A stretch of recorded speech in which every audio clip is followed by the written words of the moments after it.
Alors, pensez à couper les micros après derrière, s'il vous plaît. Merci.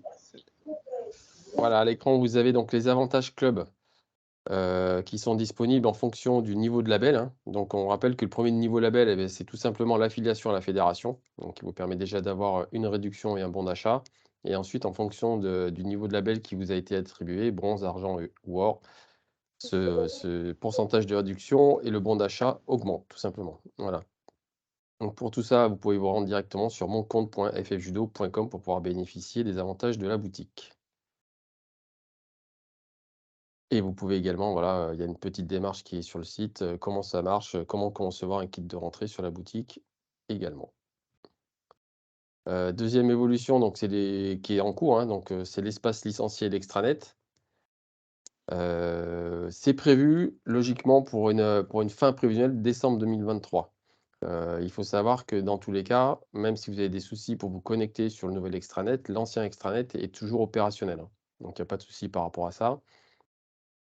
Donc c'est le collègue Sylvain Limousin qui est en charge de ce dossier-là, des TN adjoints. Comme vous voyez, la priorité était effectivement de favoriser la création de l'espace club, donc il y a 80 % qui est réalisé, ainsi que l'espace licencié, et ensuite un peu plus sur tout ce qui est espace OTD, cas technique et événementiel, compétition et ranking list. Voilà pour cette première partie. Si vous avez des questions, n'hésitez pas. Et en sachant qu'on vous communiquera la Ligue vous communiquera, je pense, les différents supports également.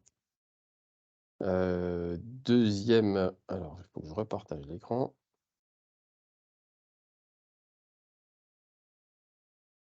Il y a eu la création d'un kit interactif pour le judo à l'école. Alors,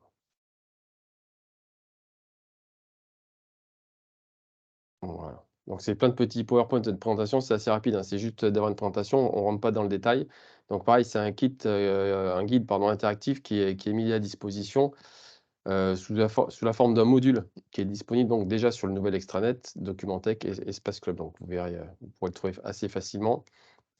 Avec 3 phases, donc il y a une phase de conception pilotée par le groupe de travail judo scolaire. Voilà quoi, et après il y a une mise en œuvre de la direction technique nationale. Via un nouveau logiciel qu'on utilise beaucoup sur les formations, notamment tout ce qui est sur la FOD, c'est avec des personnages virtuels, voilà, qui ont été réalisés. Donc vous verrez, c'est la même chose sur la partie module violence. L'idée, c'est de vous accompagner justement dans ceux qui ont un projet de mise en place d'un cycle de judo à l'école. Et en fait, toutes les démarches sont expliquées dedans, étape par étape, en fonction de si vous êtes dirigeant, enseignant, stagiaire en formation, et cetera. Il y a, voilà, toutes les différentes étapes sont expliquées dans ce module. Voilà, plus la communication donc qu'on fait à partir d'aujourd'hui sur les stages nationaux de rentrée. Voilà, pour ça, c'est pas très long, hein, ça dure pas longtemps, mais l'avantage, c'est que ça explique bien les différentes étapes pour pouvoir mener, un projet de judo à l'école avec l'éducation nationale. Voilà, j'enchaîne un peu, hein, histoire de pas trop traîner sur les différents documents. Alors, le 3e.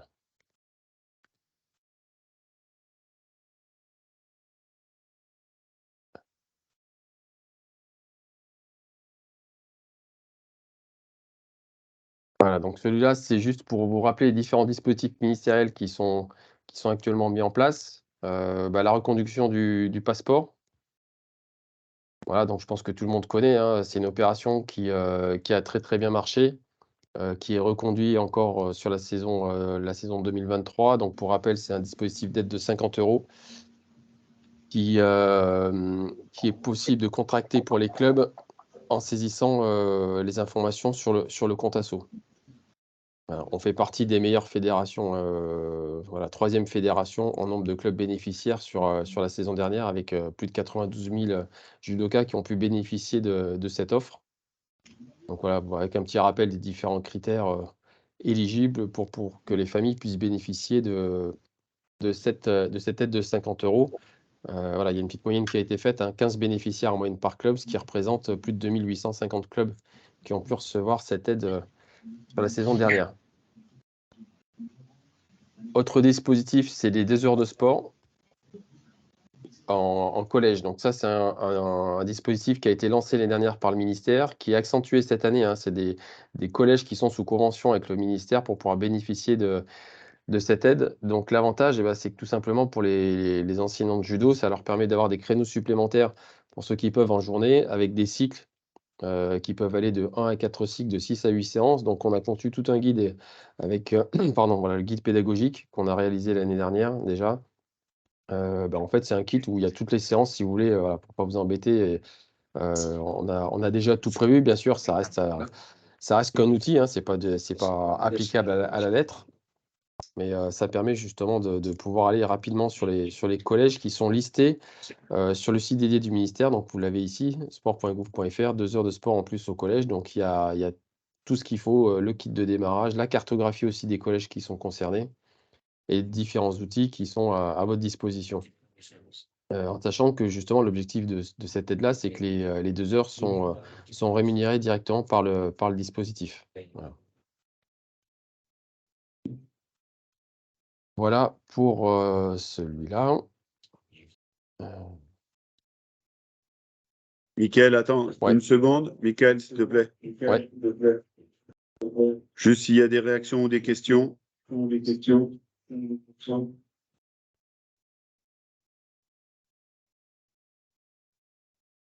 tu as vu, je suis clair, c'est bien.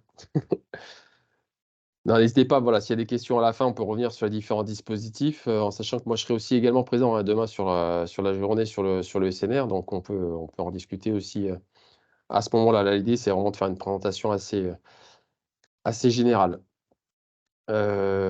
Autre dispositif, alors là, pareil, enfin, on va pas rentrer dans le détail parce que c'est un PowerPoint qui est assez long, donc c'est concernant les commotions cérébrales, hein, qui sont aussi une priorité là, en ce moment. Bon, vous avez encore vu, le dernier match de l'équipe de France avec, notre cher monsieur Dupont, qui a pris un bon shoot quand même. Voilà, donc c'est quelque chose de très important. On est en plein dedans, il y a tout un protocole qui va être mis en place. Il y a toute une définition, il y a toutes des spécialités et cetera. Enfin voilà, il y aura un module de formation, qui va être mis à disposition, qui est, voilà, qui est gratuit celui-là.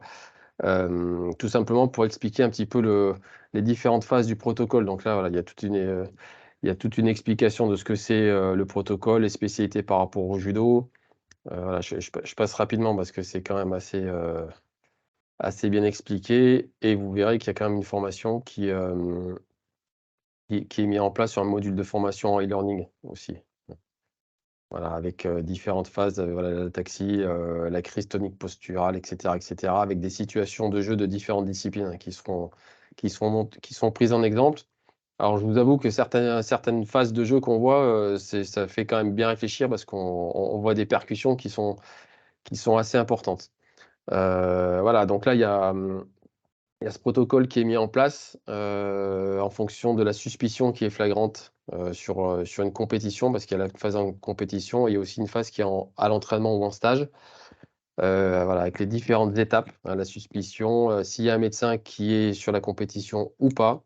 Voilà, il y a une fiche de protocole qui est mise en place pour évaluer la commotion cérébrale, et ensuite, vous avez, les différentes étapes. Bon, il y a le protocole qui est fait, on voit que ça ne va pas plus loin, il y a la reprise du combat, ou effectivement, il y a l'arrêt du combat de la compétition. Il y a un système de tagage aussi informatique pour qu'on ait une traçabilité, une fiche de surveillance, un repos obligatoire, un bilan médical à faire. Voilà, tout est expliqué un peu sur ce type de fiche, en sachant qu'effectivement, hein, c'est assez contraignant.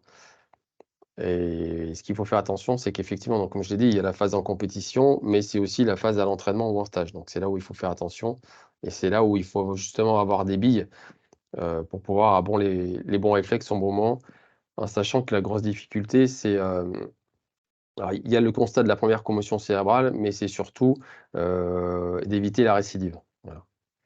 Donc je vais pas rentrer plus dans le détail, hein. Il y a toutes les fiches, tous les conseils aussi qui sont sur le site de la fédération également.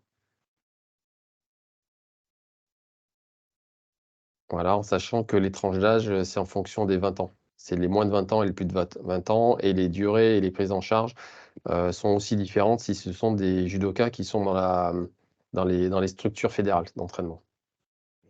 Voilà. Après, c'est des Il y a cas une concrets, mais je question. sais pas. Bernard Frédéric.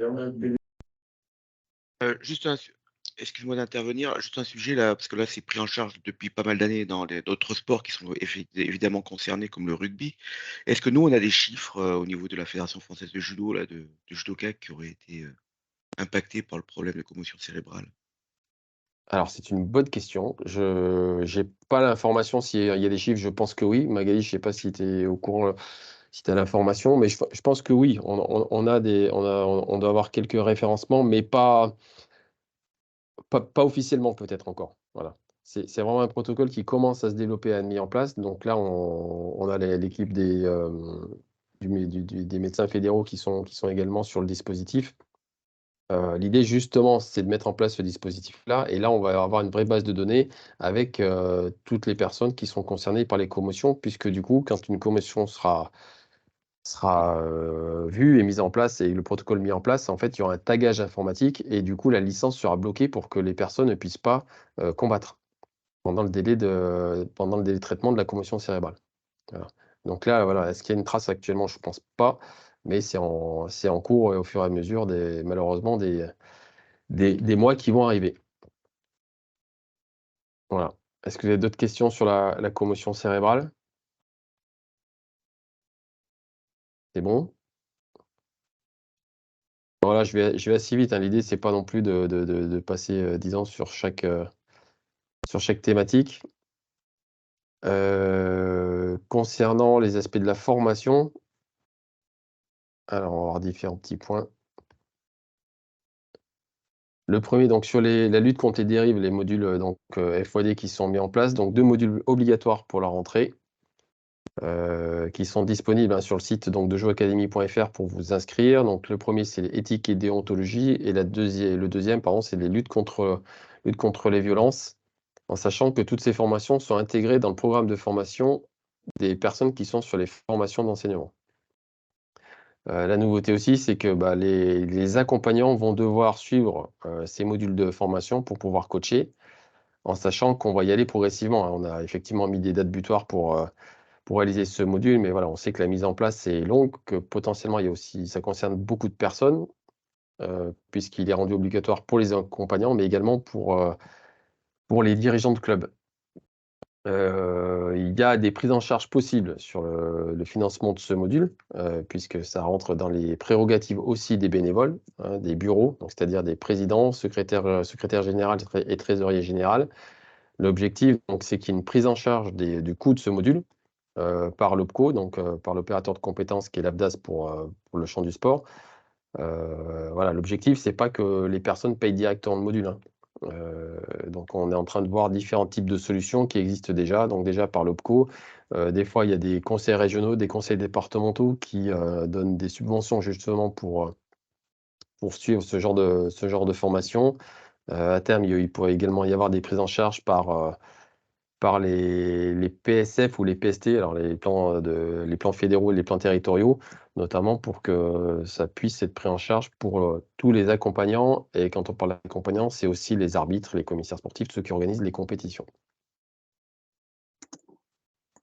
Magali, si tu vas dire un mot sur le module violence. En fait, il y a une question ici, donc je pense que je vais répondre à la question. Vas-y. Rémi Basta, Isère. La question, c'est qu'on dit qu'il faut suivre ce module. Quand on a déjà suivi des formations, voire qu'on a co-encadré des sujets, est-ce que du coup ça vaut pour validation? Parce que là, on nous dit pour coacher, il faut vraiment avoir fait ces modules. Aujourd'hui, on a fait des formations avec nos DOS, avec d'autres structures, de manière indirecte avec la Commission nationale sur les violences. Et du coup, on n'a pas ce module spécifiquement. Donc, est-ce que du coup, il y a une dérogation ou quelque chose? C'est ça la question, parce qu'elle n'est pas écrite. Donc, on peut nous refuser si on n'a pas. D'accord. Et pour compléter la question, si je peux me permettre, comment on contrôle et à partir de quand, de quelle date effective On va bloquer les gens pour coacher s'ils viennent de faire. Alors, je vais laisser Mickaël répondre à la deuxième partie. D'accord. Par contre, sur la première partie, je peux répondre aussi, laisser de prendre la main. Sur la première partie, si vous avez fait notamment avec Colosse au pied d'argile, par exemple, très concrètement, si vous avez déjà fait une formation, je parle bien de la formation et pas de la sensibilisation. Si vous avez fait la formation de 7 heures, on ne va pas vous demander de refaire la formation, notre formation. Comme Mickaël l'a très bien dit, le but pour nous, il est d'acculturer, comme je l'ai écrit, l'ensemble de notre communauté aux bons réflexes et aux bonnes pratiques en termes de prévention contre les dérives. Donc, si vous avez déjà fait des formations, par contre, on est en train de réfléchir à quel type d'attestation on peut trouver pour pouvoir, pour pouvoir le faire. Par contre, j'attire bien votre attention sur le fait que la sensibilisation de 2 heures avec Colosse, ce n'est pas du tout le même niveau de contenu que la formation. D'accord ? Donc ça, c'est la première partie. Puis, Mickaël, je te laisse répondre sur comment est-ce qu'on va vérifier et sur la partie tolérance qu'on va laisser aussi. Vas-y, Mickaël.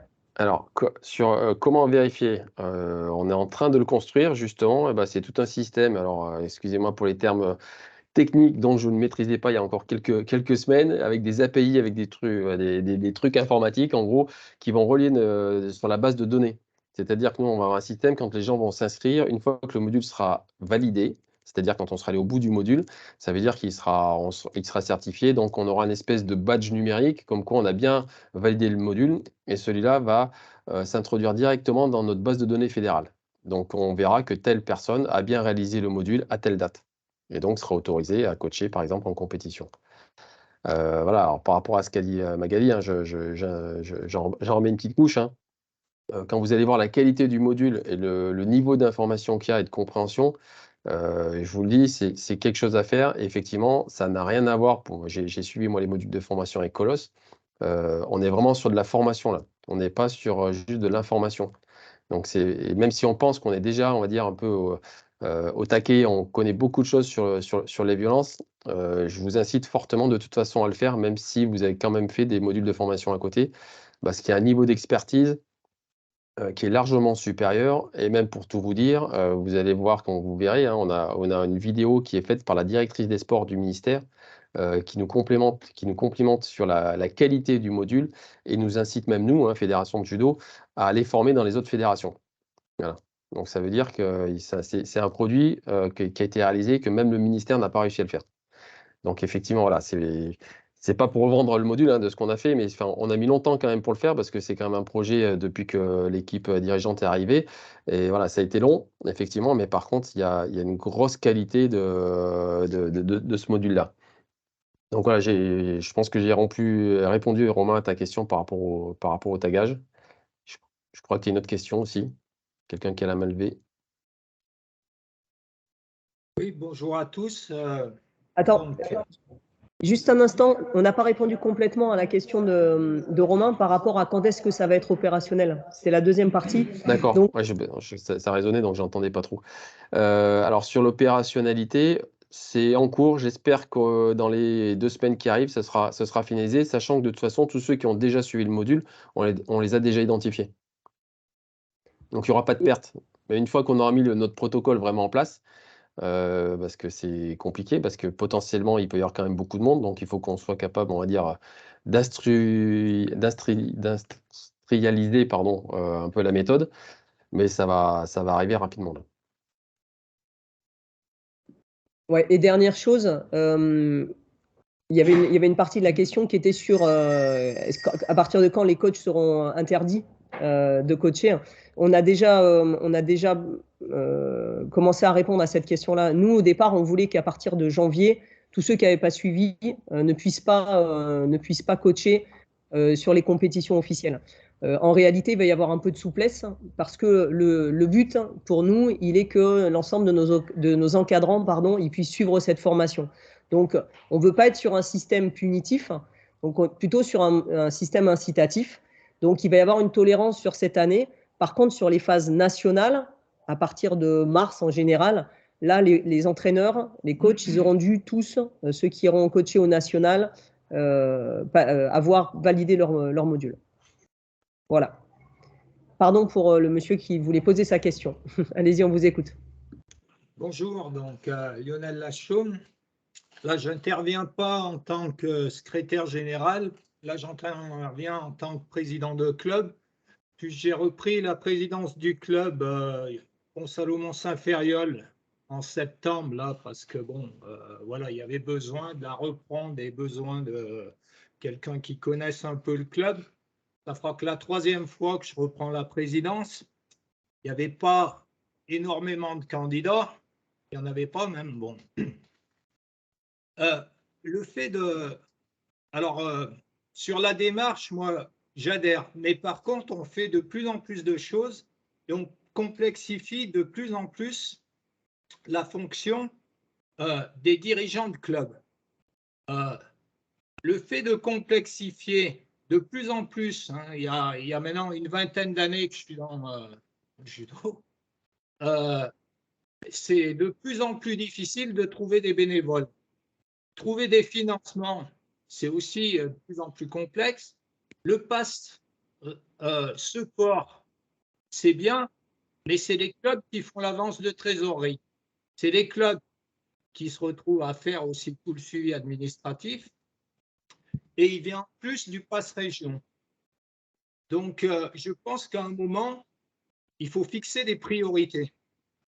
Et la priorité, effectivement, lutter contre les violences et les dérives, d'accord.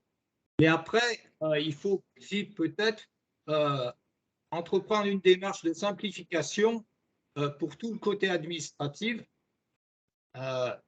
Là, la formation, j'imagine qu'elle sera en e-learning.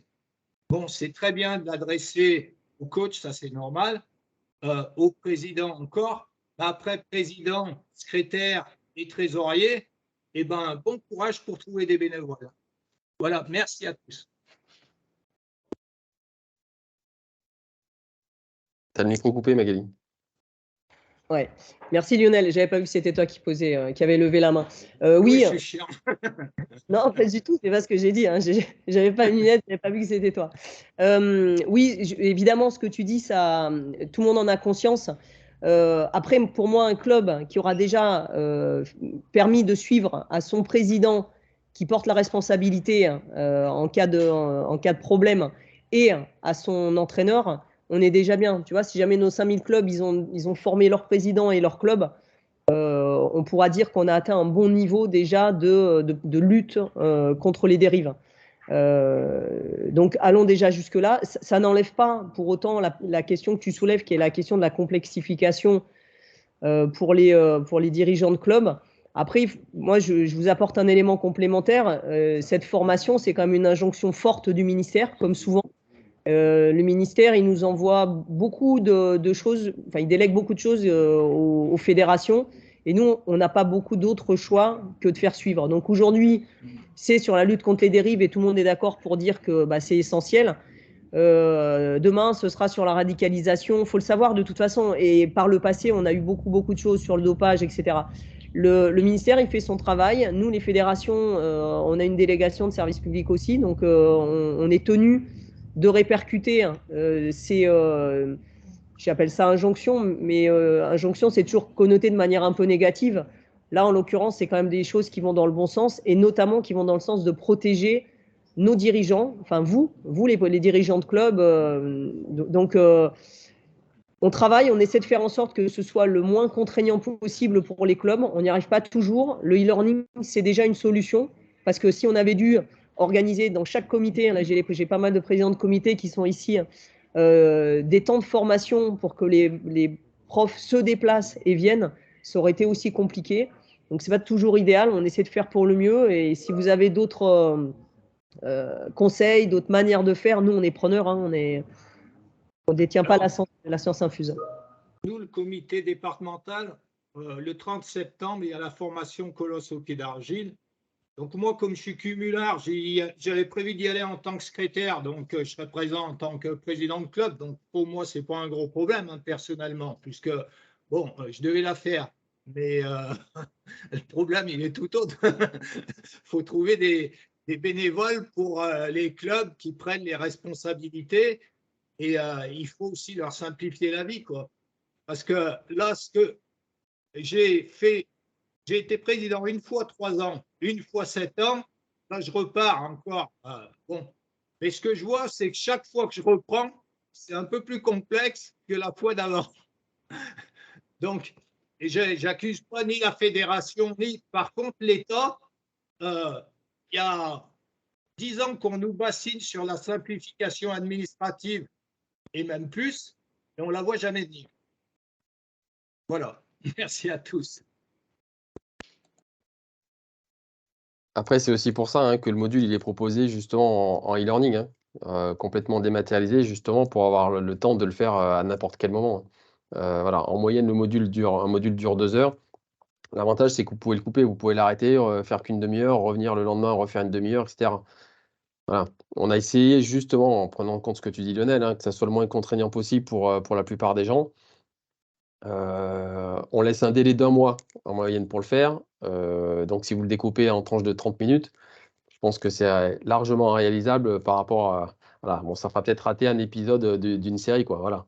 C'est pas non plus, c'est pas très long, mais effectivement, on sait que c'est contraignant, mais c'est une priorité du ministère, comme l'a dit Magali, et c'est aussi une priorité pour nous, en sachant que dans les types de publics, il y a effectivement les enseignants, mais c'est aussi très important de sensibiliser et de former les dirigeants. Voilà. C'est les 2 publics qui sont en contact avec nos publics, et c'est une priorité nationale. Je vais repartager du coup le petit PowerPoint sur la formation. Alors, je vais le mettre en plein écran. Quelqu'un a demandé à ce que je le mette en plein écran, donc c'est bon, vous l'avez tous.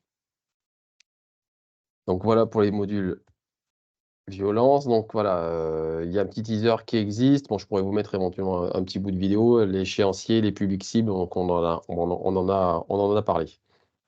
Deuxième point sur la formation, donc vous avez pu voir qu'on a modifié les qualifications fédérales. Alors, comme je suis en plein écran, par contre, s'il y a des gens qui posent des questions ou qui lèvent la main, je les vois pas. Du coup, les qualifications fédérales, 2 nouvelles qualifications donc, qui viennent d'arriver. La disparition du CFEB et de l'animateur suppléant, donc qui sont toutes les deux, on va dire, scindées sur une seule certification, qui est le certificat d'animateur fédéral, où on a mis une durée de validité de 3 saisons, qui permet bien sûr d'exercer bénévolement en autonomie pédagogique. Le premier, le certificat d'assistant professeur, alors tout simplement, hein, on a juste changé la terminologie de l'assistant club en assistant professeur. Avec, voilà, au niveau du contenu, on a revu un peu le contenu et on peut éventuellement laisser la main aux professeurs de club qui sont à minima BPGEPS pour faire la formation. Et en sachant donc que c'est les ligues qui sont au pilotage de ces certifications et qui font des choix de formation. Donc ça, voilà, vous pourrez voir ça un peu plus clairement avec Thomas, Jean-Pierre et Marc Perra. Voilà, en sachant qu'ils sont donc opérationnels, et ben là, ça y est, depuis cette année, et qui sont également inscrits dans les nouveaux textes officiels. Le projet Excellence Kata territorial, pour ceux qui en ont déjà entendu parler. Donc l'idée, le projet Excellence Kata, pardon, était déjà en place sur le national, et là, donc, il y a possibilité d'accueillir ce projet Excellence sur les territoires où des experts nationaux donc, se déplacent pour venir faire une formation en lien avec le Kata. Et la Michael, nouveauté. il y a Ouais. Mathieu Cornelou qui avait une question sur la formation. Ouais, attends. Mathieu, vas-y. Oui, bonjour à tous. Oui, concrètement, tu disais qu'il fallait demander des aides financières, donc j'imagine que c'est payant. Donc la première question, c'est quel est ce coût? Enfin, à la limite, elle est anecdotique, quel est ce coût? Mais concrètement, on demande l'aide du financement à part à l'OPCO, parce que tu as dit qu'il y avait d'autres qu'on pouvait mobiliser via l'ANS ou d'autres choses. Donc, Là, tu es sur. Comment il faut faire. Tu es sur le module violence, là, du coup, là. C'est ça? Oui, sur le module violence. Concrètement, lundi, tu vois, je ne savais pas quoi faire, là. Ouais. Donc, si lundi, je veux suivre cette formation, comment je fais?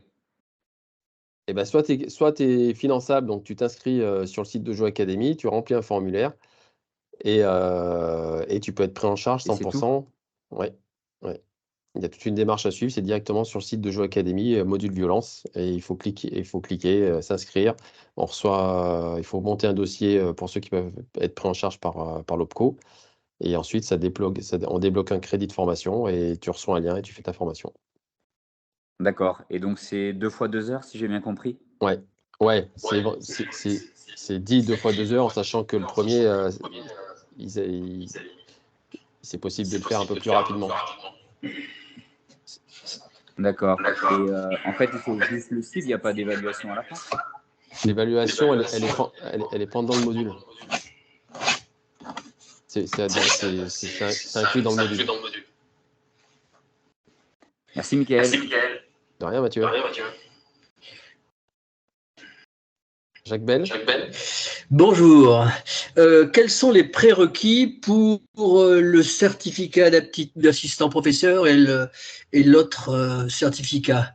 Quelle ceinture, par exemple? À partir de quelle ceinture est-ce ouvert? Alors, pour l'assistant professeur, on a descendu les critères, c'est ceinture bleue et minime. Minime ceinture bleue. Et le suivant? Voilà. Et le suivant, c'est avoir déjà le premier diplôme, donc d'animateur d'assistant club, par exemple, et 18 ans.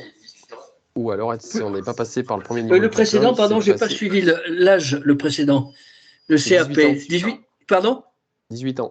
Tous les deux? Oui. Bon, merci. Non, le premier, l'assistant professeur. Oui. C'est minime, on va dire en âge. Ah, c'est minime, oui, d'accord, bah oui, effectivement, tu me l'avais dit. Voilà. Minime, et l'autre, c'est 18 ans. Et pour l'autre, c'est 18 ans tout simplement parce qu'on peut être en autonomie pédagogique. Oui, d'accord. Ok, merci. De rien, Jacques. Alors, je ne sais pas vous, mais moi, ça a résonné. Il y a une question ici.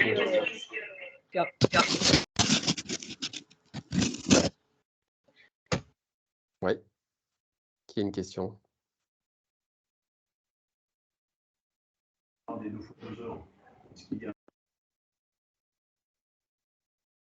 Alors, Mika, il y a une question là, je la relaye. C'était est-ce qu'il y avait une validation à la fin des modules violence? Donc, c'est demandé ici. Donc, la réponse, elle est oui, c'est tout au long. C'est-à-dire que systématiquement, pendant la formation, vous allez avoir des présentations et à la fin de la présentation, vous avez un QCM. Et donc, si jamais vous ne répondez pas à la bonne question, il faut que vous trouviez la bonne réponse systématiquement.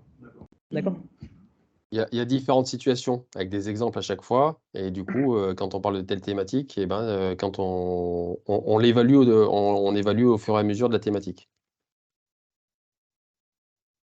Je reprends du coup sur la formation. Attends, tu as une autre question? Encore une question. Allez-y. Oui, bonjour, Eric de l'UJR. J'ai juste pas entendu les critères pour l'animateur fédéral. À part 18 ans. 18 ans et premier dan. Et c'est tout. Sauf si on a déjà suivi le module d'assistant club d'avant ou le futur assistant professeur. Là, on peut rentrer ceinture marron. D'accord, ça marche. Merci. Voilà. Alors, je ne rentre pas dans le détail, mais c'est vrai qu'on a complètement revu donc, tous les modules de formation sur lesquels l'animateur fédéral ou la nouveauté sur celui-là par rapport au CFEB, on pourrait comparer parce que c'est à peu près le même système, c'est qu'il y a un espèce de socle commun, un tronc commun, on va dire, et ensuite de ça, on vient chercher une spécialité. On s'est rendu compte en fait sur des CFEB que sur certains territoires, par exemple, il y a quelqu'un qui passait un CFEB, mais c'était exclusivement pour encadrer l'activité jujitsu, par exemple. Donc cette personne-là, sur cet exemple-là, il va suivre le socle spécifique, le socle commun, pardon, et en plus de ça, il viendra juste chercher les 14 heures de spécialité en lien avec le jujitsu. Voilà. Donc ça, c'est une nouveauté. En termes de coût, alors effectivement, on est sur du 10 € de l'heure de formation, en sachant qu'il y a à peu près une centaine d'heures au total. Oui, un peu moins. Il y a 40, il y a 60, on est autour de 600 € à peu près, je crois. Mais dans l'objectif, justement, que ces modules de formation qui ont été suivis allègent ensuite les personnes qui vont rentrer sur d'autres types de formations. C'est-à-dire que le candidat qui va venir chercher un CQP ou un BPGEPS par la suite, en fait, il aura déjà fait un programme de formation. Donc, du coup, son coût de formation sur un diplôme professionnel sera moindre, puisque du coup, il aura déjà validé des heures, il sera allégé d'heures de formation, puisqu'il a le certificat d'animateur fédéral. Est-ce qu'il y a d'autres questions par rapport à ça? C'est bon? Donc le projet Si, excellence. Ouais. il y a des questions. Vas-y. On pose sa question. C'est Lionel. Lionel.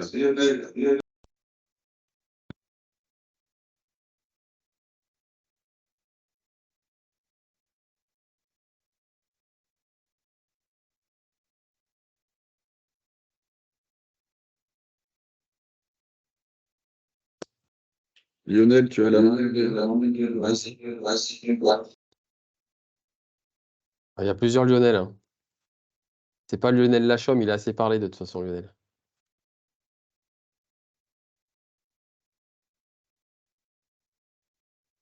Bon, Bon, bah, j'enchaîne et puis on reviendra s'il y a besoin sur cette partie-là. Je me remets en plein écran. Donc voilà pour les qualifications fédérales. Projet excellence, on en a parlé. Le calendrier national, donc c'est les différents stages voilà, qui sont proposés sur le dernier trimestre, on va dire 2023, et également sur 2024, en sachant qu'ils sont disponibles sur le site Dojo Academy. Maintenant, tout ce qui concerne la formation, on a un site à part. Donc, il y a un relais du site principal de la fédération qui vous emmène directement sur le site dojoacademy.fr. Et du coup, vous avez toutes les informations sur les diplômes, sur le projet excellence, sur la formation continue, avec les différents lieux, etc. Voilà.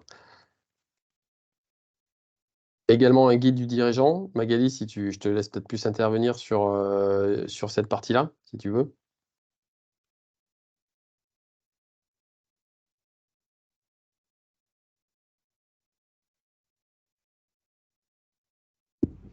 Oui, pardon.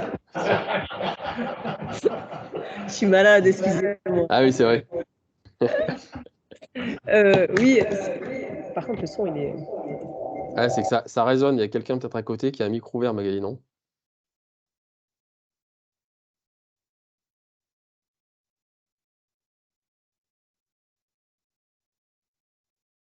Là, tu as coupé ton micro, donc on t'entend plus du coup. Ah, mais si jamais... Voilà. Tu veux que je le fasse, Magali? Oui, si, pardon, vas-y, réponds. Ouais.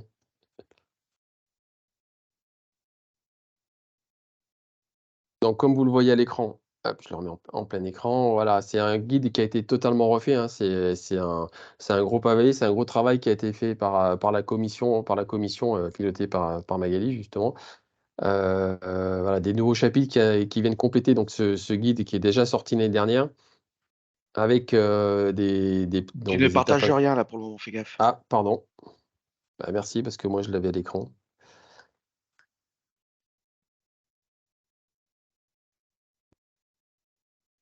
Voilà. C'est bon, vous l'avez du coup, là? Parfait. Merci. Donc, je le reprends rapidement. Donc, des étapes incontournables où il y a des informations sur différentes thématiques, donc projet club, développement, communication, marketing, ressources administratives, emploi et services civiques. Et il est également disponible donc, sous un format numérique, voilà, qui est également donc, accessible sur le site fédéral et le nouvel extranet. Voilà, donc c'est vraiment un guide pour les dirigeants qui vous permet justement d'aller chercher de l'information sur différentes thématiques qui peuvent vous servir au quotidien. Autre Attends, Mickaël. Ouais. Avant, donc Lionel n'arrivait pas à mettre son micro. Et il y a Cyril Chaprier qui a aussi posé une question, c'est à peu près la même, je pense. La question est de savoir est-ce que ceux qui ont actuellement eu la certification AC ou AS devront refaire une formation complète ou non, et comment se passeront leur recyclage pour eux? Oui, je suis pas rentré dans le détail parce que ça peut être un peu long. Alors oui, c'est prévu. On a, donc, comme vous avez vu, l'assistant, l'animateur fédéral, pardon, va remplacer donc ces 2 diplômes. On a fait des passerelles, effectivement, par rapport à ces 2 anciens diplômes, donc pour l'animateur suppléant. donc qui pouvait remplacer temporairement le professeur. Donc lui, il va avoir le droit d'aller on va l'alléger du tronc commun, on va dire. Par contre, il va devoir venir se former, donc suivre à minima un module de 14 heures et passer la certification d'un module spécifique. Donc les modules spécifiques, en gros, c'est simple, on a redécoupé, on en a 5 pour l'instant. Éveil judo, on a appelé ça un peu école de judo, et en gros les 6-12. Un autre ado-adulte, ensuite on a Jujitsu et Taiso. Voilà les 5 thématiques. Donc c'est au moins d'aller chercher un module spécifique de formation, donc suivre les 14 heures de formation, plus passer l'examen. Pour les CFEB, on a donné la possibilité de se présenter directement à la certification d'un module spécifique. Alors, quand je dis un, c'est un ou plusieurs, hein. Donc, ceux qui sont déjà CFEB, en fait, on ne les oblige pas à faire de formation. Par contre, ils vont avoir l'obligation de se présenter à l'examen qui est en lien avec le bloc spécifique. Si, par exemple, je reprends mon exemple de tout à l'heure, où j'avais un CFEB et j'enseignais que du Jiu-Jitsu, eh ben, je vais devoir me présenter au module spécifique Jiu-Jitsu. Voilà. Donc, il y a tout un protocole de certification, hein, qui a été réalisé. Donc, voilà, là-dessus, vous n'hésitez pas à contacter Marc Perrard et Thomas Rios qui sont en lien sur la formation. Voilà. J'espère avoir répondu correctement. C'est tout bon? Alors, j'en étais où? Une question, Mickaël, encore. Ouais. Oui, alors là, pour les AC, vous n'avez pas vraiment répondu. Donc, c'est Monsieur Frappier. Ouais. Pour la formation AC, est-ce qu'on fait le recyclage ou pas? Oui, pardon. Oui, les assistants club, l'objectif, alors c'est, enfin clairement, hein, il n'y a pas d'autonomie pédagogique, hein, je rappelle, sur ce niveau de diplôme. En gros, l'objectif, c'est vraiment aider le plus jeune âge, donc c'est pour ça qu'on a descendu à la catégorie minime et ceinture bleue. C'est que ce sont potentiellement des jeunes qui ont envie de devenir enseignants de judo. Donc, comme vous le savez tous, hein, on est en galère pour trouver des profs de judo. Donc, s'il y a des jeunes qui sont intéressés dès 15 ans, même pas pour aider le prof de judo, et ben, c'est plutôt bien pour nous de les avoir dans nos radars. Et donc, à terme, sur les assistants professeurs, il n'y aura plus de recyclage. Une fois que le diplôme est obtenu, il est obtenu. L'objectif, c'est pareil, hein, ça ne sera pas une certification à la fin de l'examen, c'est une discussion, voilà, c'est de voir le projet un peu du jeune et de lui présenter la filière de formation et de l'accompagner pour qu'il aille se former sur le niveau de diplôme du dessus. Voilà. Donc, objectif, assistant professeur, du coup, il n'y aura pas de recyclage pour cela. C'est juste donc sur le niveau du dessus, hein, où il y a l'autonomie pédagogique, où il y aura un recyclage à faire de 20 heures minimum sur 3 ans. Donc en gros, je prends l'exemple du SNR, justement, hein, la journée en présentiel du SNR sur les 3 ans, 3 x 7, 21, la personne sera renouvelée. Donc la première possibilité, c'est celle-là, ou alors c'est de venir chercher un socle spécifique complémentaire. J'ai par exemple, je reprends l'exemple du Jiu-Jitsu, j'avais validé du Jiu-Jitsu, ben, en fait, je peux très bien suivre la formation et me présenter l'examen de la partie Taiso, par exemple. Voilà. Est-ce que j'ai été clair? Oui, merci. Alors, je repartage. On en était au plan emploi. Alors, le plan emploi, c'est un nouveau dispositif d'aide justement sur peut-être de la création de postes de profs de judo ou tout simplement une augmentation du volume horaire de ces personnes. Alors, voilà. Donc, il y a eu différents. Hein, le dispositif est en place. Hein, du coup, déjà, vous pouvez voir directement au niveau 2, hein, sur la mise en œuvre et l'instruction. Donc, il y a déjà 66 structures qui ont déposé un dossier. Il y a une vérification qui est faite de la complétude par rapport aux pièces administratives qu'on demande. Donc, sur le début, on ne demande pas trop de documents non plus pour pas surcharger justement sur les demandes. C'est plutôt sur l'étape 2, une fois qu'on aura valider la demande, on dira ok, c'est bon, sur le projet on va accompagner, que là on demandera un petit peu plus d'informations, en sachant que nous on a un tableau d'instruction et que les commissions, donc on a déjà fait 2 à 3 commissions et après le reste c'est au fil de l'eau. Ça veut dire tout simplement qu'il n'y a pas de date butoir. On sait très bien qu'il y a une grosse campagne qui est faite actuellement justement parce que c'est l'ouverture des clubs. Si vous avez un projet pour janvier 2024, il n'y a pas de souci, ça peut se faire. Voilà. Donc, normalement, tous les clubs ont dû recevoir cette information-là. Il y a une étape aussi donc, de conventionnement qui est réalisée. En sachant que je rappelle juste le critère minimum, c'est qu'il faut que ce soit des postes qui soient supérieurs à un mi-temps. Je prends l'exemple, vous avez votre professeur de judo qui a 12 heures actuellement de cours, qui est salarié chez vous. Vous voulez l'augmenter, il va passer à la rentrée maintenant ou l'année prochaine à 25 heures. Vous pouvez bénéficier d'une aide du plan emploi de la Fédération française de judo. Voilà. Est-ce que vous avez des questions sur cette partie? Alors, ça marche pas mal, hein. Attention, sur le plan emploi, par contre, on demande une contrepartie, hein. La contrepartie, justement, c'est de se former. Donc, c'est par exemple, il y a des gens qui rentrent en formation, que ce soit BP, pas de CQP, c'est à partir de BP, hein. L'objectif, c'est une aide à l'emploi, mais aussi dans l'objectif de professionnaliser nos enseignants. Donc, c'est vraiment à partir du BP, en BP, DE, DES. Et ça peut être le cas aussi, et on en a beaucoup finalement.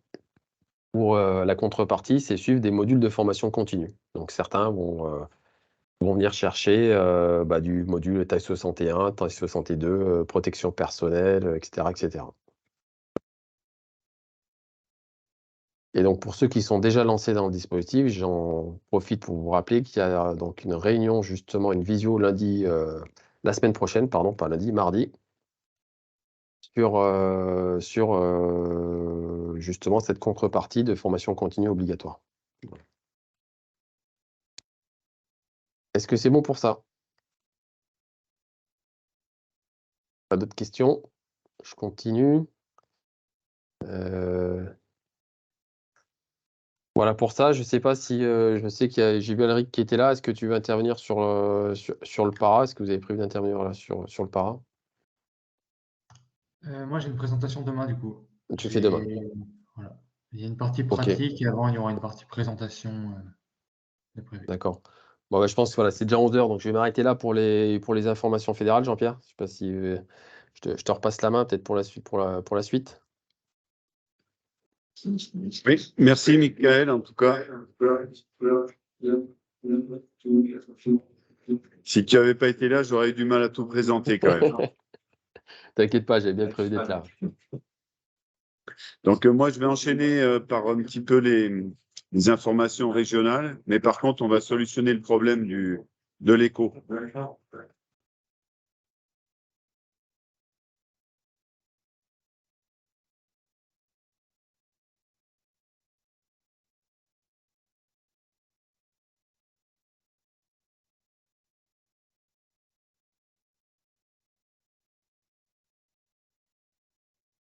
En attendant, si vous avez encore des questions sur les différents points que j'ai présentés, n'hésitez pas, hein. Je ne suis pas rentré dans le détail sur les formations parce que c'est assez compliqué. Peut-être qu'on y reviendra peut-être demain sur le présentiel, sur le SNR. J'ai vu qu'il y avait une question où Magali a répondu, hein, sur l'AS. Donc l'AS est bien reconnu, hein. L'objectif, c'est que c'est pas de vous arrêter tout de suite sur les AS et les diplômes existants, hein. Voilà, c'est prévu sur la transition. Donc effectivement, on aura l'année pour faire la transition.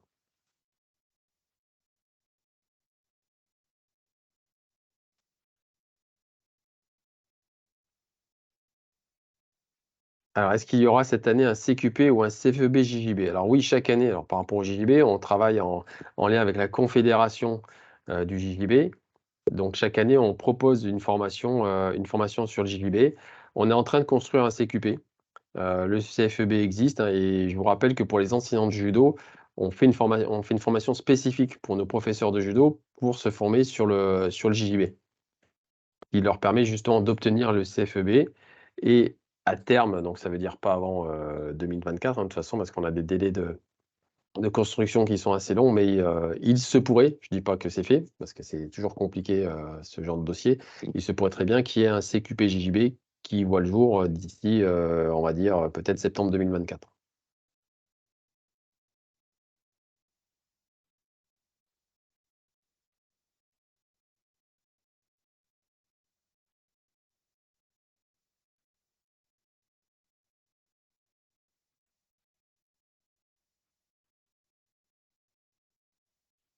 N'hésitez pas si vous avez d'autres questions, hein, ça permet de meubler, hein.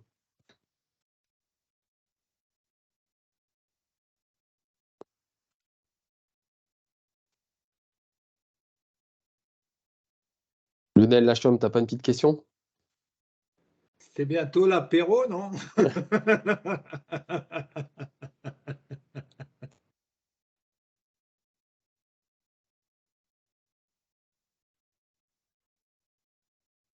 Alors, où trouve-t-on le dossier Label Club? C'est une bonne question. Je vais me renseigner parce que je ne sais pas. Alors, je sais par contre qu'il y a des campagnes. Donc là, je pense que c'est plutôt ça, c'est que pour l'instant, on n'a pas réouvert une campagne de labellisation. La question sur les inscriptions pour les assistants club. Alors, comme je l'ai dit tout à l'heure, les assistants club, tous les diplômes fédéraux sont gérés directement par les ligues, donc par l'organisme de formation de la ligue. Donc, c'est là où il faut vous rapprocher de, de Marc Perrard, de Thomas Rios et de Jean-Pierre. L'emploi. Si on est titulaire d'un BP, DE ou DES, est-ce que l'on peut en bénéficier? Oui, on peut en bénéficier s'il y a une augmentation du volume de cours de judo dans le club. C'est ce que j'ai dit tout à l'heure. Hein. Je suis DE, je travaille 12 heures dans mon club. On a le projet d'ouvrir des sections supplémentaires ou des cours supplémentaires et on va passer à 20 heures. Effectivement, on peut avoir une aide Pôle emploi pour passer sur ces 20 heures. Et il faut suivre des modules au choix ou obligatoires. Alors, c'est justement pour ça qu'on fait une vidéo la semaine prochaine avec ceux qui sont déjà enclenchés dans le plan emploi. On définit un nombre de modules dans la convention en fonction de la subvention, tout simplement, qui sera attribuée. Ça peut aller de 1 à 4 modules de formation à suivre. Et l'objectif, c'est de répondre aux besoins du club. Donc, on ne va pas forcer la main de se former sur le judo taïso, alors qu'il n'y a aucun projet en lien avec le judo taïso. Formation contre les violences, présidents peuvent-ils bénéficier d'aides financières? Oui. C'est pour ça qu'on a ciblé sur les dirigeants le président, secrétaire général, trésorier, parce que c'est le bureau, et donc le bureau peut bénéficier d'un financement AFDAS. Alors, pour pouvoir bénéficier du financement AFDAS, par contre, il faut que le club cotise à l'AFDAS et qu'il y ait un salarié. La formation animateur fédéral sera CERA? Alors ça sera plus Thomas et Marc qui vous expliqueront le plan Auvergne-Rhône-Alpes de la répartition sur le territoire. Ça, je n'ai pas la réponse. Ok, d'accord, merci, Mickaël.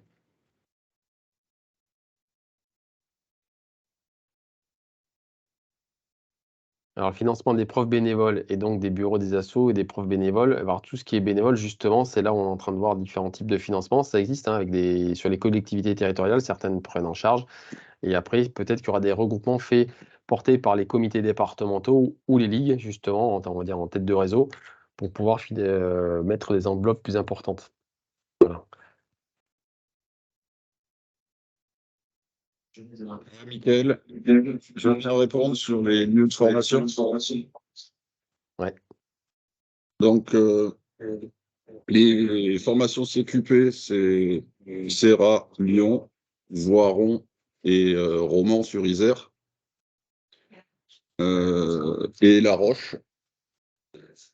Ensuite, sur les assistants professeurs, ça sera délégué dans les départements. Donc, en fonction du nombre de candidats, l'objectif, c'est que ça ouvre une session par département.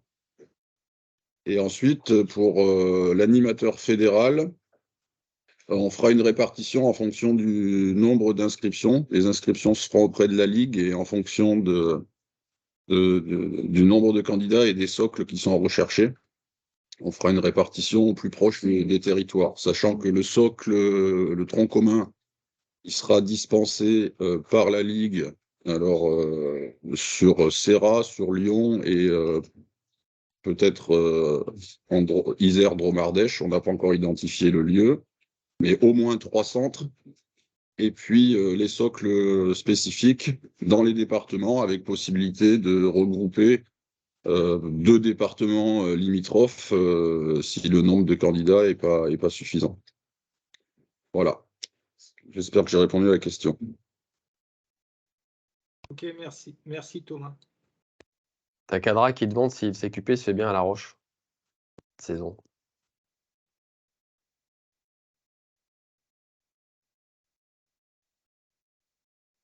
Il y a Alric qui a penché la tête, qui a dit oui. Donc, Ça risque d'être. Pour le CQP, il y a suffisamment de candidats en Haute-Savoie, donc il y aura une session qui va ouvrir là-bas.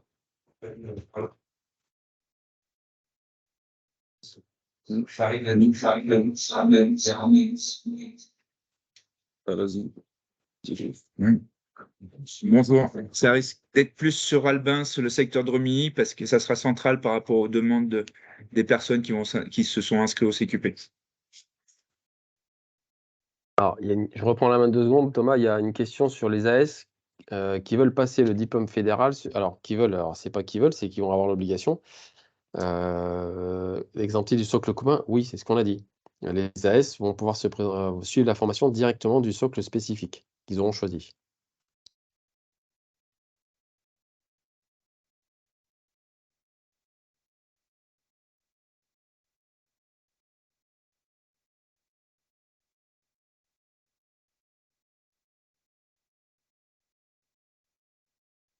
Il y a le comité Haute-Loire qui a la main levée.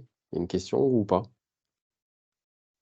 Moi, je ne vois pas les questions. Je suis en partage d'écran, donc je ne vois pas les mains levées.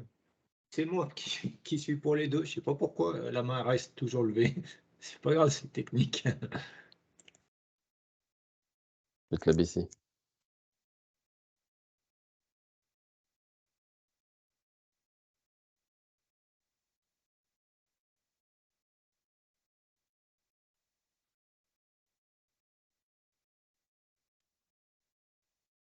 Thomas, c'est bon, apparemment, on a répondu à toutes les questions.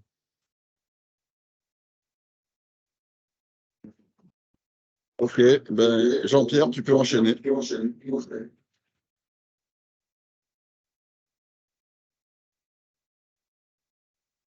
Ah si, il y a Lionel sur le CFEB-JJB. Alors pour l'instant, on ne sait pas encore où aura lieu la formation de CFEB-JJB. En sachant que nous, on le propose. Ouais, non, on n'a pas encore le lieu là.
Très bien, je voudrais juste vérifier que vous m'entendiez bien.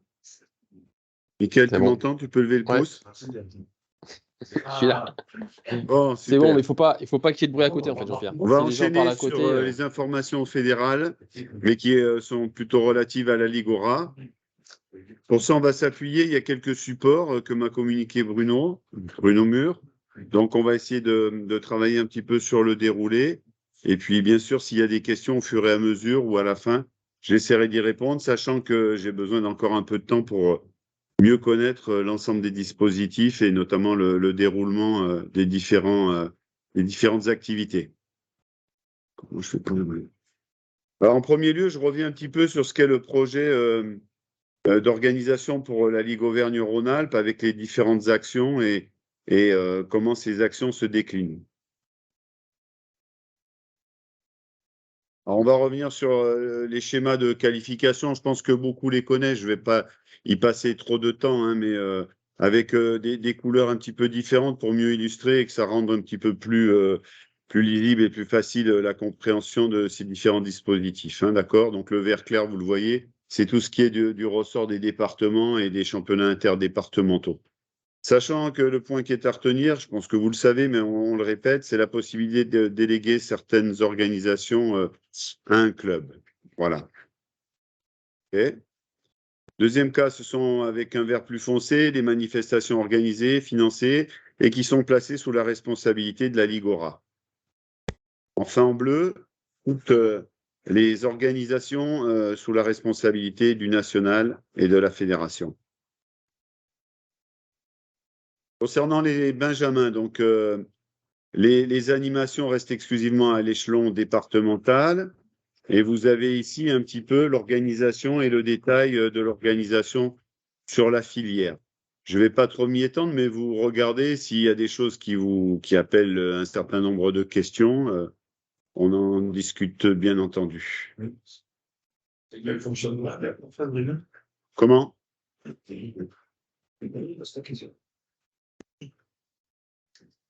Romain? Non, je l'ai dit pour c'est nouveau là, que la phase régionale soit en vert clair. C'est moi qui vois mal. Non, non, elle est en vert clair. Alors attends, par rapport aux couleurs, parce que c'est. Les deux premiers niveaux, ok, mais le troisième, jusqu'à présent, c'est bien du financement et de l'organisation libre. Oui. Donc, écoute, est-ce qu'il y a une confusion dans les couleurs avec le rendu? D'accord. Qu'on soit bien d'accord, qu'on soit bien d'accord. Bon, il y a une différence d'ailleurs, mais elle est pas si nette que ça. Donc, ça vient assurer. Pas mettre le pour la ligne. L'essentiel, c'est que le principe soit retenu et que tout le monde ait compris par rapport à ça. On est d'accord sur l'échelon régional, c'est de la compétence de la Ligora. Sur les formules de compétition chez les jeunes, donc le repêchage systématique, bien entendu. Ensuite, en fonction des nombres, vous avez le déroulé à chaque fois. Oui, il y avait une. Alors, je pense que ça, parfois, c'est redébattu. C'est en cas de nécessité de départager deux combattants qui se seraient déjà rencontrés, il n'y a pas lieu de refaire le combat. OK? Concernant les minimes, j'enchaîne aussi rapidement sur le même schéma avec une phase nationale, la responsabilité de la fédération, bien entendu. Là, au niveau des couleurs, je pense qu'il n'y a pas de souci. Romain, vous me le dites s'il y a quoi de... OK. La formule, repêchage systématique, s'il y a 9 combattants ou plus. Voilà, les barrages, on refait pas en cas de barrage, on ne refait pas le combat dans ces catégories d'âge. Sur les têtes de série, les 4 premiers du circuit minime de chaque catégorie. Okay, il est abordé aussi les équipes avec le repêchage systématique en région comme en département. Les quotas, donc vous les voyez ici sur une carte nationale. Cette fois-ci, l'aura est en bleu et non pas en vert. Voilà, 5 par catégorie. Voilà, c'est ça. Je vois qu'il y en a qui suivent. On passe au cadet. Donc, c'est le même déroulé du point de vue du schéma. À retenir qu'il y a des bonus. Bénéficie de certains bonus. Voilà, donc on s'appuie aussi sur les classements nationaux, bien entendu. Je passe un peu vite parce qu'après, j'aurai une diapositive qui sera récapitulative de l'ensemble de ces mesures. Je vous laisse quand même le temps de lire, sélectionner aura, France, on dirait. Donc, les sélectionnés de l'année N-1 au niveau de la phase nationale rentrent directement à l'échelon régional. Ok, si toutefois ils décident de participer à la phase départementale, c'est tout à fait possible, mais ils perdent le bénéfice de la qualification directe.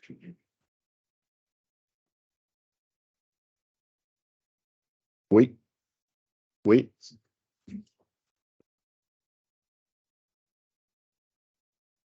Oui, des sections régionales de la Ligue minime, est-ce que le quota reste place?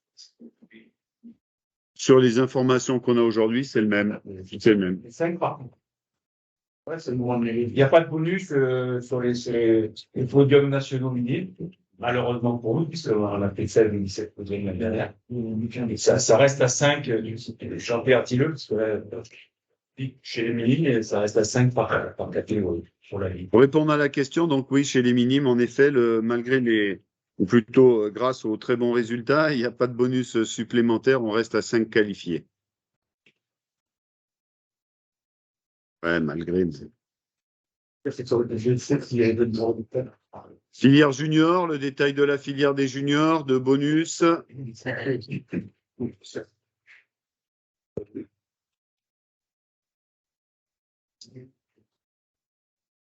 Hein.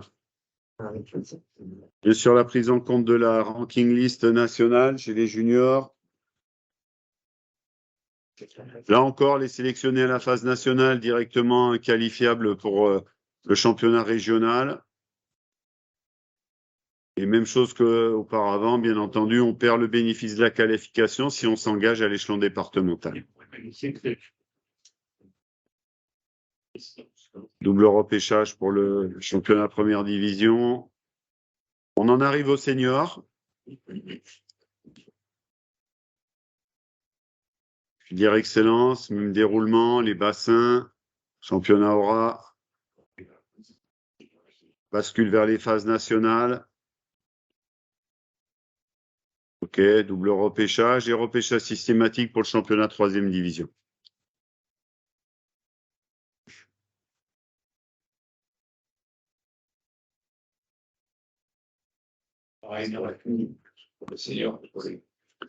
Pas de questions particulières, oui, pareil pour les seniors. Je pense que tout le monde l'a vu, tout le monde le sait.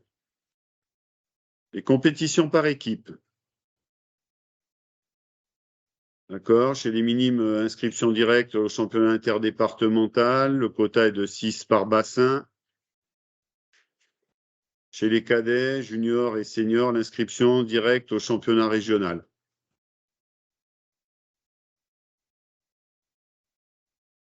Championnat de France par équipe. Les clubs, donc toutes les épreuves de la Ligora avec le quota de qualification pour les phases nationales selon que l'on soit chez les cadets, les juniors, première ou deuxième division, ainsi que pour les minimes.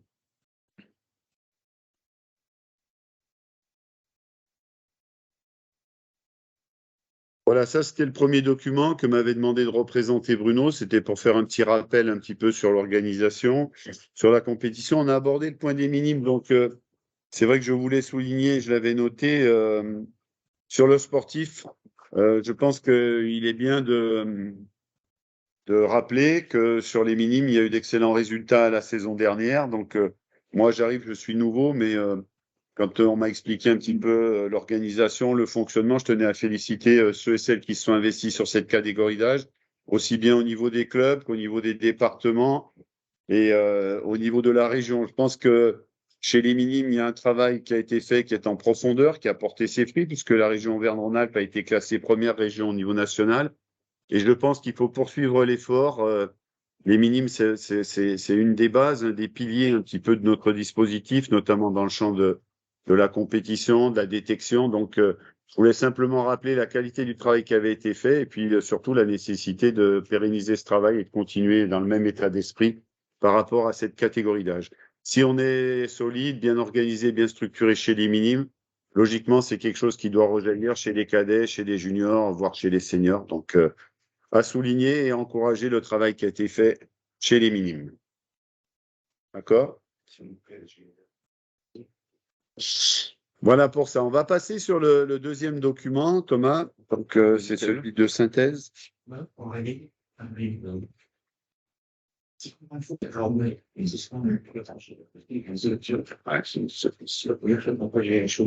on fait la première défo.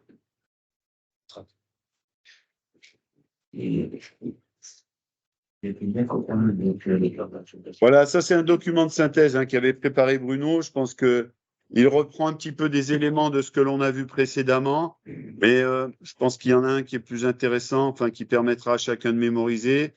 Donc voilà, donc toujours sur les filières de compétition en fonction des catégories d'âge. Celui-ci qui me semblait intéressant, je reviendrai dessus, mais si vous le voulez, c'est l'aspect du calendrier. Donc il y a un récapitulatif du calendrier avec des dates, avec les lieux, les différentes compétitions. Donc, ces documents, de toute façon, ils seront disponibles, bien entendu, pour chacun d'entre vous. Si vous souhaitez, Céline, ils seront sur Teams.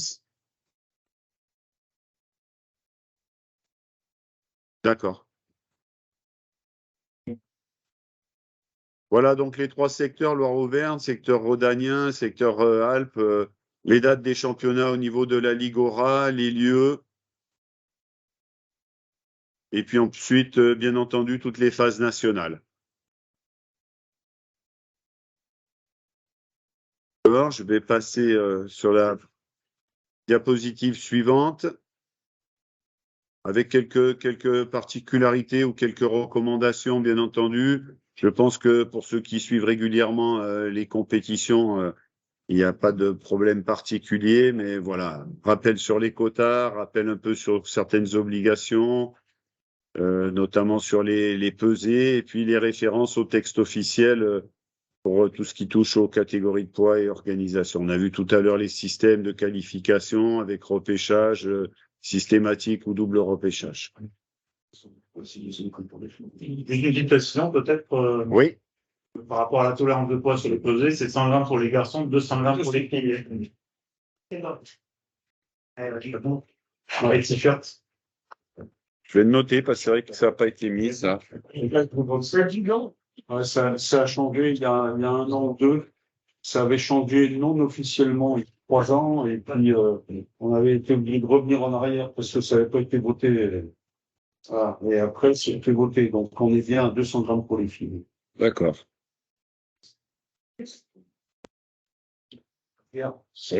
Pour les minimes, il y a le calendrier du circuit qui va être publié dès qu'on aura finalisé le.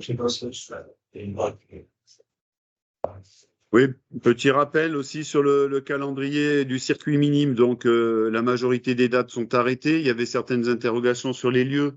Hein, et ça devrait être confirmé très rapidement. Il y a un circuit où on a une interrogation. Christophe Calais, mais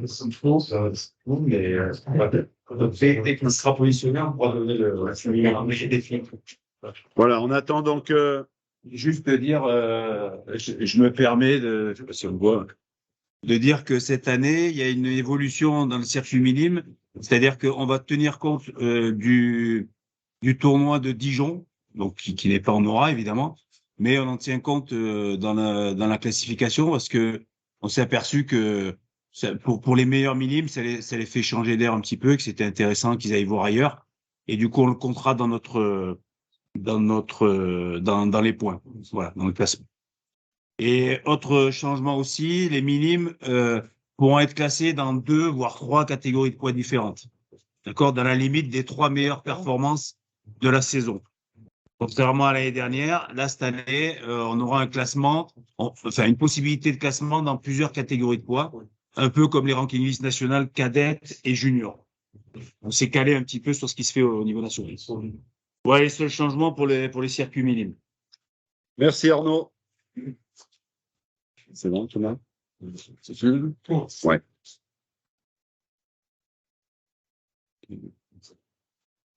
Donc, c'était les informations les plus importantes.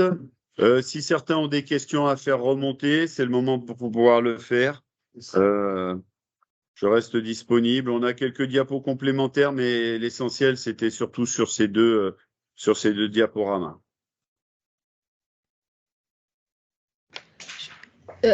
Donc, tous les diaporamas, vous êtes plusieurs à avoir posé la question. Tous les diaporamas seront envoyés, que ce soit sur les infos nationales ou les infos régionales qu'on vous a présentées. Ils seront adressés donc envoyés dans tous les clubs. Et aussi, on mettra sur le site internet, là, sur le page national. Donc, vous aurez vraiment tous les supports.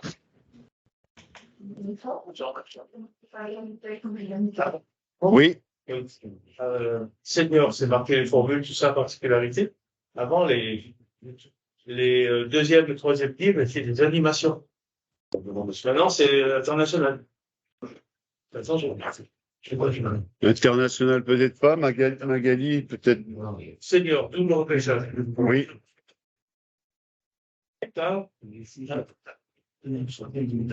Ok. Oui, Eric. Est-ce que vous pensez avoir suffisamment entendu les commissaires sportifs? Tu veux dire sur l'ensemble de la saison et l'ensemble des activités?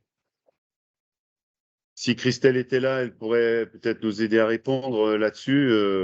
c'est sûr qu'il y a des fois où ce sera compliqué. Hein, la multiplication des activités fait qu'à un moment donné, on est limité. Hein. J'ai une remarque, une question. Oui, oui. À nous d'être vigilants par rapport à ça. On aura plus de problèmes dans certains départements. Ouais, ouais. D'où l'intérêt aussi du bidépartemental quand ça peut aider de s'associer et de se regrouper. Hein. Si, bien pour Ouais. Écoute, ça, j'ai pas encore rencontré Christelle, Eric, hein, c'est pour ça, mais je veux en reparler avec elle de tout ça. Mais je vais le noter quand même pour en discuter avec elle sur l'arbitrage. Après, Céline, moi, je voulais revenir sur quelques points, s'il n'y a pas d'autres questions ou d'autres remarques par rapport à ça, que j'avais noté. Donc, j'ai fait la petite intervention concernant les minimes pour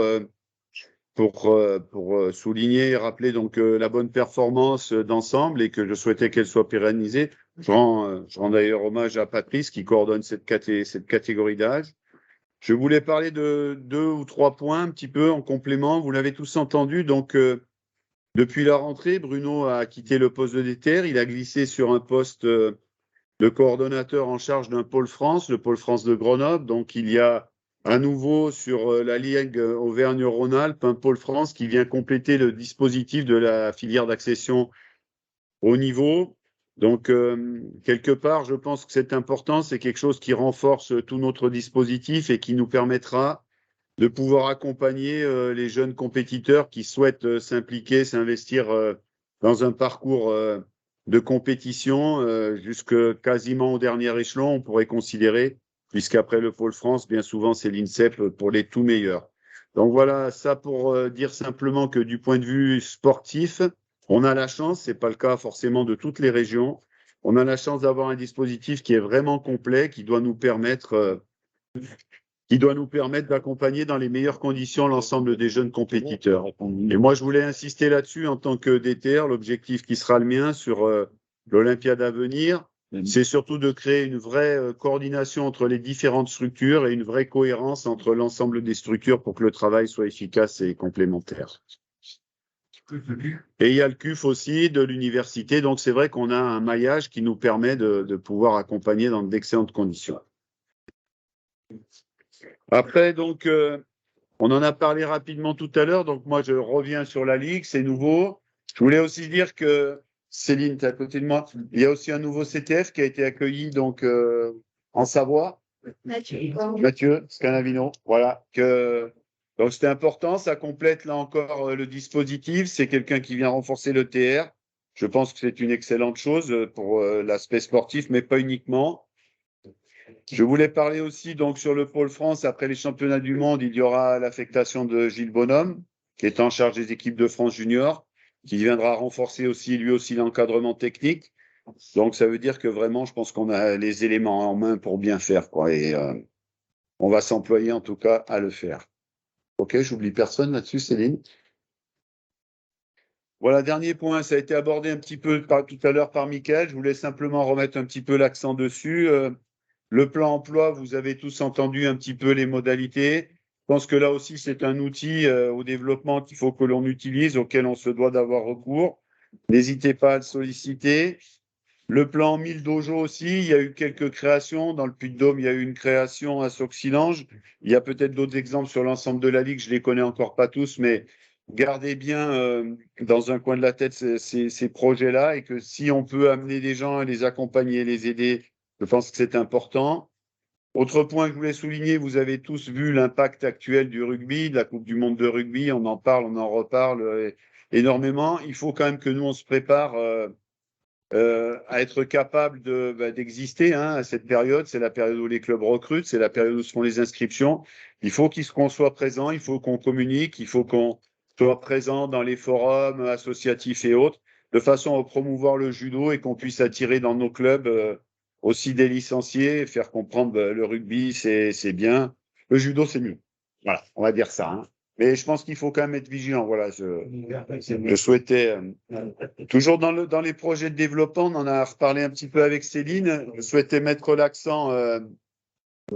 l'accent aussi sur le judo en milieu scolaire. Je pense que c'est un axe de développement qui est fort. Il y a eu d'excellentes initiatives qui ont été faites. Il y a des dispositifs qui vont être reconduits en 2024 et si certains d'entre vous ont l'opportunité, bien entendu, de s'inscrire dans ces dispositifs, il ne faut pas hésiter à le faire. Voilà. On a besoin de ça. Le champ de l'école, c'est pas toujours facile d'y accéder, mais si on en a la possibilité d'une façon organisée et structurée, je crois qu'il ne faut pas hésiter à le faire. Préciser. Marc, ouais. Rapproche-toi, Marc, comme ça. Sur les 1000 dojos, sur la création des 1000 dojos, c'est un exemple concret. Il y a le club de Saint-Julien-Genevois qui a ouvert un deuxième dojo sur Valérie et il a pris 100 licenciés en plus. Ouais. Donc c'est énorme. Donc voilà, ça rentre dans le cadre des 1000 dojos et je pense que c'est très intéressant ce terme de web. Juste, je rajoute un point. Je me mets là parce que le micro il est là. Alors, sur la Ligue, on est très en retard.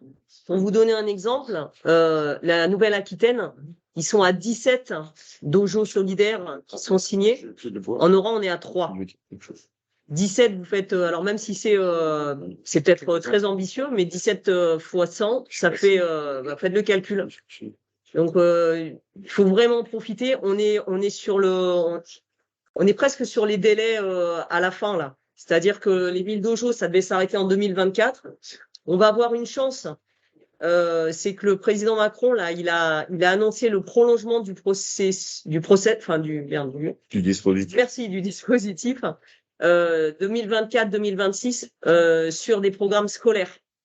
Ce qui veut dire dans les écoles, souvent, il y a des classes, notamment en zone rurale, qui ont tendance à fermer. Dans ces salles-là, il y a possibilité de faire des dojos solidaires. Donc, faut pas rater ces opportunités-là. Surtout, allez-y. On aura une extension autour de ça. Donc, allez-y à fond sur les 1000 dojos. Voilà. Merci, Magali.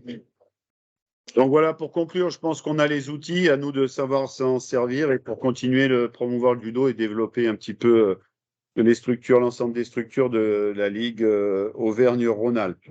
Dernier point concernant le jiu-jitsu. Il y a eu quelques changements. Serge, est-ce que tu souhaites en parler un petit peu? Si tu veux t'asseoir avec nous. Ah, on a menacé personne. Non, mais je vais pas me... oui, bonjour à tous. Simplement, il y a un nouveau règlement donc, qui est sur le site de France Judo.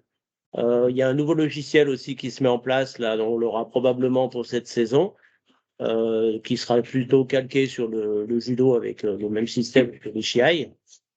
Sinon, en compétition régionale, nous avons un Open en novembre et le championnat de région qui sera en décembre. À savoir que pour se qualifier pour les France, vous devez faire au moins un championnat de région ou une compétition nationale. Donc, championnat de région, c'est en décembre. Les 2 premiers de chaque caté sont qualifiés. Et en national, vous avez une compétition dans le nord et une compétition dans le sud. Voilà. Et là, c'est les 3 premiers qui sont qualifiés. Je ne sais pas si c'est clair. Je pense qu'il y a des questions, de toute façon, elles remonteront et on y répondra, bien entendu. Hein. Oui. Vous envoyez vos questions à Jean-Pierre et on répondra à tout ça. Pour les joueurs, par contre, est-ce qu'ils vous reprennent au niveau national? Oui, je pense, oui. Pas de question piège. Voilà. De toute façon, voilà, s'il y a une question, vous envoyez ça et puis on traite la traitera après, ouais. Merci Serge. Question. Merci. Merci Serge. Voilà, je pense qu'on a fait à peu près le tour. Thomas, en particulier. Petit rappel simplement, on a encore des formations qui vont s'ouvrir sur 2024. On en a qui sont en cours. Je voulais simplement rappeler que ces formations sont toujours accessibles et qu'aujourd'hui, sur certains types de formations, on n'a pas énormément de candidats, on n'a pas forcément des promotions qui sont pléthoriques. Donc, si dans votre entourage, je pense que c'est important, vous identifiez des personnes qui seraient intéressées, qui n'ont pas forcément toutes les informations, mais qui seraient intéressées pour se former, pour rentrer dans l'encadrement au sein d'un club, n'hésitez pas à nous solliciter, Thomas Rios, moi-même, Marc Perrard, bien entendu, pour essayer d'aider ces gens à faire la démarche et de rentrer en formation. Je pense que les différents cursus de formation sont suffisamment souples pour s'adapter à différents profils. Hein, Thomas. Donc, voilà, on va retravailler un petit peu dessus. Je voulais simplement dire un petit mot, Céline, si j'ai 2 minutes. Il y a 2 questions sur le jiu-jitsu. Ah. Il faut savoir quelle est la date de l'Open. Alors, tout est sur le calendrier, c'est le 18 et 19 à Lyon. C'est sur le calendrier de la Ligue. 18-19 novembre pour l'Open de Jiu-Jitsu à Lyon. Et l'autre question, c'est pour trouver le nouveau texte pour le Jiu-Jitsu. Site web de la fédération, recueil des textes officiels, et vous trouverez des informations relatives aux évolutions pour le Jiu-Jitsu.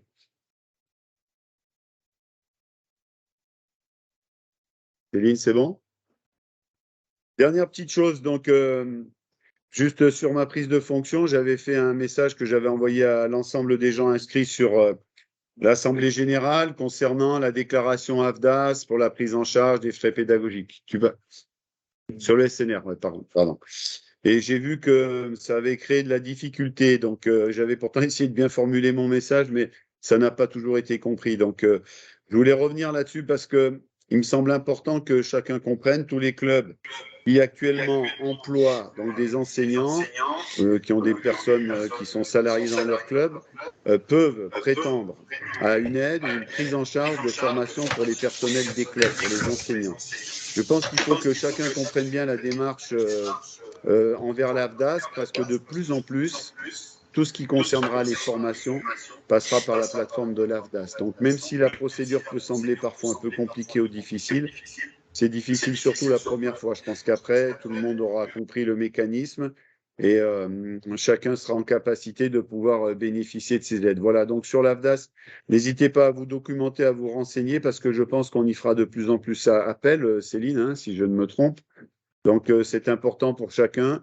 Vous cotisez, à un moment donné, les clubs ont droit à des aides, à du soutien, il faut savoir en bénéficier et en profiter. Voilà, me concernant, j'ai terminé sur les informations régionales. Bien sûr, s'il y a d'autres questions, n'hésitez pas à me les envoyer. Oui, Jacques, je vois que tu as une question. Ça fait 2 heures que j'essaye de me connecter à l'AFDAS et ça ne fonctionne pas. J'ai déjà utilisé plusieurs fois, donc ça marchait. Mais là, c'est le serpent qui se mord la queue. Ça m'envoie. Moi, j'ai un site qui est ancien parce que ça fait 5-6 ans que je suis à l'AFDAS. Et résultat des courses, ça m'envoie sur l'ancien site qui m'envoie sur le nouveau. Donc, j'y arrive pas et j'en ai marre. D'accord. Et comme je sais que Jacques, tu as toujours eu une patience assez limitée. Ça, c'est. Tout le monde le sait. Non, mais là, c'est. La dernière fois, j'avais eu beaucoup de peine. Michael le sait, puisque j'ai fait faire notre Amandine a fait une formation pour le comment ça s'appelle, le jiu-jitsu brésilien. Donc ça a été pris en charge, il n'y a aucun problème. Et là, ça fait depuis le début de la réunion que je cherche et j'y arrive pas. Donc ça ne se fera pas. Désolé. Écoute, ouais. À moins que j'y arrive d'ici ce soir. Ceux qui ont eu des difficultés, mon conseil, c'est d'aller sur Google, votre navigateur, et de taper AFDAS Force comme soit fort, like. Donc AFDAS Force. Et la première chose qui monte dans le moteur de recherche, c'est portail adhérent. Une difficulté sur portail adhérent, et là, tu vas accéder au bon site. C'est ce que je viens de faire. Alors, et ça me renvoie sur mon ancien. Mais on n'est pas là pour faire de la formation. C'était juste une information, c'est tout.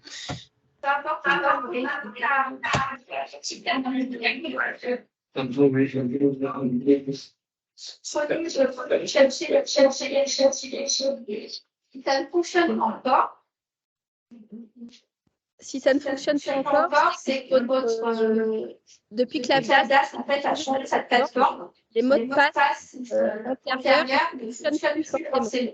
Donc certains de vous ont eu des difficultés parce que puisque vous êtes bien connecté au bon endroit, vous avez utilisé le mot de passe qui marchait bien.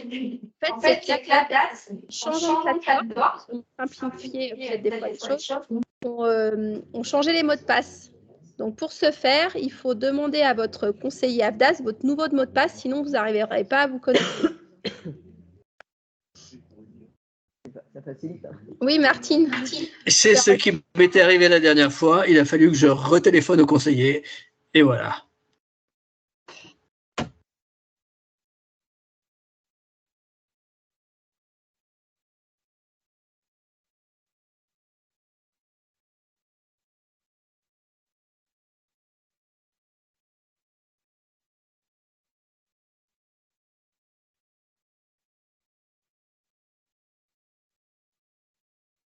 Jean-Pierre, ton micro est coupé.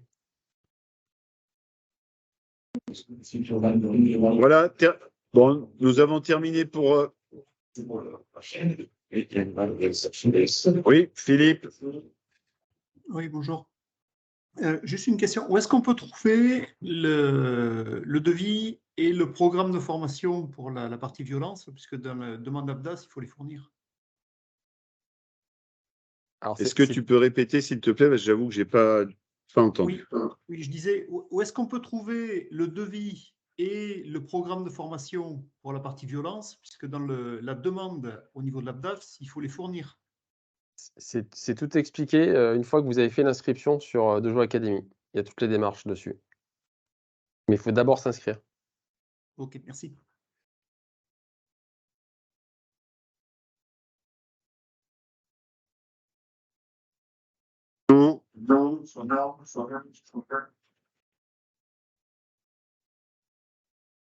Nous allons conclure donc sur les infos régionales. Je passe un dernier message. Donc, comme je suis arrivé depuis le 1er septembre, je l'ai dit à certains présidents qui étaient présents ici, je le dis à d'autres personnes. Donc, je compte bien me déplacer dans les départements pour animer des séances d'entraînement, bien entendu, des cours de perfectionnement. Voilà, n'hésitez pas à me solliciter. Après, je ne pourrai pas le faire 4 fois par semaine, mais voilà. Céline, c'est bon? Très bien. On va clôturer sur les infos fédérales.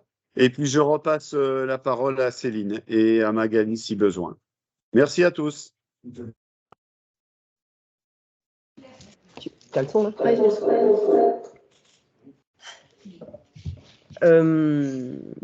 Juste, je vais vous remercier d'avoir été très patient, puisqu'on a fait une bonne session. Il y avait beaucoup d'informations.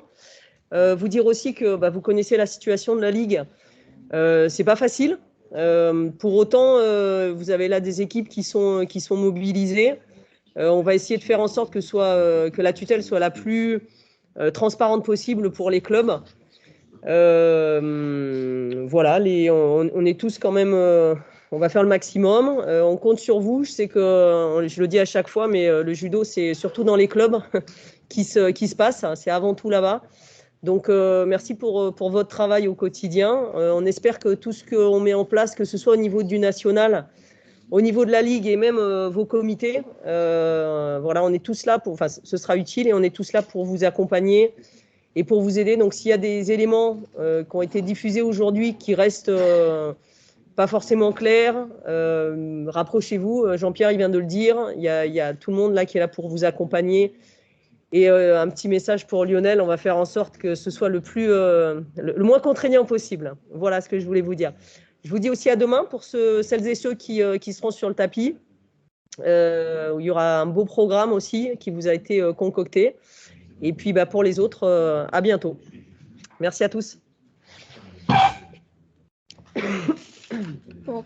Pour juste terminer techniquement, donc l'ensemble des diaporamas vous seront diffusés via la newsletter ainsi que sur le site internet, tout comme l'enregistrement. On vous mettra aussi l'enregistrement dessus. Et puis encore, désolé pour nos quelques peut-être problèmes techniques de son. Voilà, on a voulu gérer sur à la fois le visio et présentiel et des fois ça complique un peu les choses. Merci à tous et bonne fin de journée. Bien, merci, bravo. Non, restez. Justement, j'ai d'autres questions. Ah, Ah non, allez-y, trop tard. d'autres questions. Aïe, aïe, aïe. Ils ont faim là, tous.